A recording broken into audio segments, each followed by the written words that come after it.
साल 1762 लंदन की सर्दियों ने कोहरे की चादर ओढ़ रखी थी। कॉकलैन नाम की एक पुरानी गली में एक अजीब सा घर था, नंबर 20।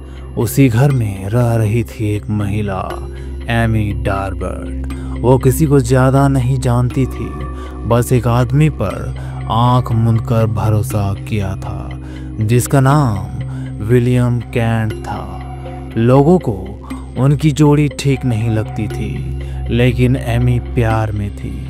मगर कुछ ही हफ्तों बाद एमी की अचानक मौत हो गई और मौत के कारण बीमारी बताई गई। लेकिन कुछ तो गड़बड़ थी।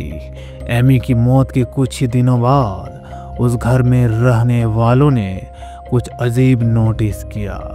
रात के वक्त जब सब सो जाते, दीवारों से एक अजीब सी आवाज आती, ठक ठक ठक। कभी एक बार, कभी 2 बार, जैसे कोई संकेत दे रहा हो। और फिर एक रात घर की छोटी लड़की एलिजाबेथ ने अपनी माँ से कहा, माँ, दीवारों के पीछे कोई औरत रो रही है। लोग डर के मारे पुजारियों को बुलाते हैं, तांत्रिकों को बुलाते हैं, और फिर होता है तंत्र मंत्र की क्रिया, आत्मा से बात करने की कोशिश। और अब तांत्रिकों ने पूछना शुरू किया आत्मा से, अगर ये एमी की आत्मा है तो एक बार दीवारों पर ठक करना। अब तभी जवाब मिलता है ठक करने की आवाज से।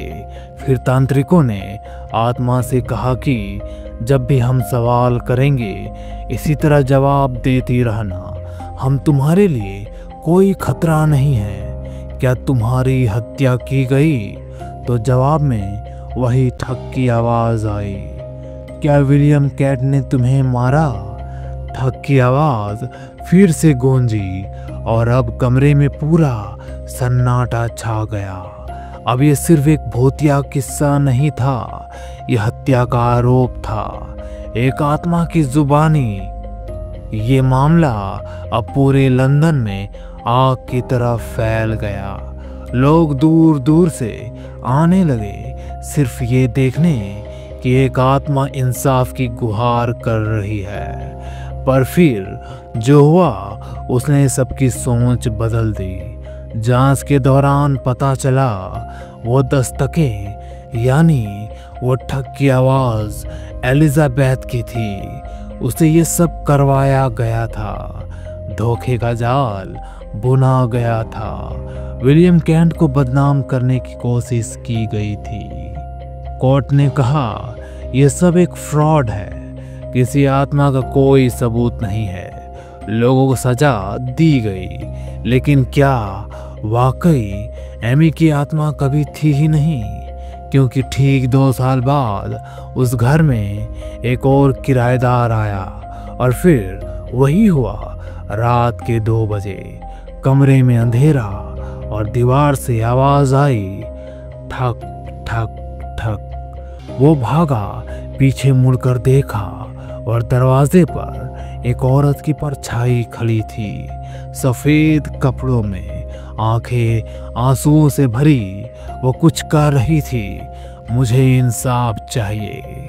शायद कोर्ट ने फैसला सुना दिया, शायद समाज ने इसे मजाक कहा, पर जब रात गहरी होती है और कॉकलैन की गलियां खामोश हो जाती हैं, तो एमी की आत्मा फिर दस्तक देती है, ठक ठक ठक। क्योंकि कुछ रूहें तब तक नहीं जाती जब तक उनकी बात पूरी ना हो जाए। तो दोस्तों, आज का कहानी आप सभी को रोमांचक भरी लगी हो तो जरूर इस वीडियो को लाइक करना और हाँ, चैनल को जरूर सब्सक्राइब कर लेना।